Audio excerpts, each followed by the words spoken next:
Hey guys, Video Bob here from Bob's Prop Shop. We're going to talk about flux capacitors today. Alright, we got two flux capacitors. We got a real one, mine of course, and then we have the toy version. Diamond Select, a toy company, they made their own officially licensed flux capacitor. I think they've sold a couple thousand of these. Let's talk about the differences between what I call a real one. Real one meaning replica, like it was used in the movie, and the toy version. I don't want to beat this thing up too much because, you know, if you're on a budget and you don't have a lot of money, this is a great alternative just for the casual fan who wants to toss this in their DeLorean or put it in their movie room or something. There's a few major differences. You know, the first thing I invite you to do is grab your copy of Back to the Future, pop it in, and take a look at what the flux capacitor looks like, and then you can help us compare. Now this is an all-steel box. The reason for that is I use an actual Stalin enclosure, the same one that was used, you know, in the real flux capacitor and in the movie. And so since they didn't have the rights to copy that, they had to make their own similar version, but they had to make changes to it. They made it out of metal. For some reason, they made it white. And the elbows and things, they're missing the elbow over here, and this elbow is a little different.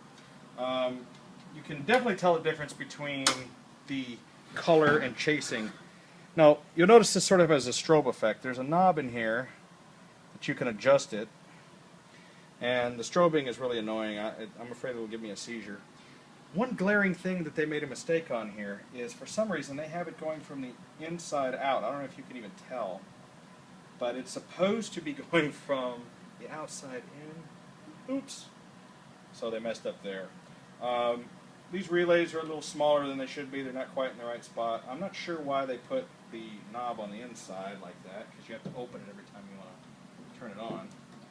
But I guess that keeps it locked up so people can't mess with it. One thing they did with this cool is it runs on batteries, just a couple of AA batteries. Downside to that is if you mount this to the wall or put it into your DeLorean, you can't access this without having to take the whole thing out. And they didn't put a switch or any other power port on it. That's why on mine I put my power port on the side, because if you mount it to a wall or onto the, you know, if you mount it like it should be mounted, you can get to that easily. Weight is probably about the same. Now I will say the toy version cost about half as much as the real version. But, you know, there's Hyundais and then there's Ferraris, you know, it depends on what you want. This is made 100% in the USA, this is made in China. It does come with a really cool box. I thought the box was really neat. I like how they, on the box, they actually, rather than showing a picture of the actual product, they just photoshopped it in there. That was kind of nice how they did that. And apparently they sell some Lego guys, and they also make a toy car that has blue lighting, as we all know it was white. But anyway, so they seem to have a kind of a problem getting the colors right. But, you know, if you're on a budget and you have to save up all those Taco Bell hours, get yourself the Diamond Select version. They're about $300. You can pick them up at bttf.com and all over the web.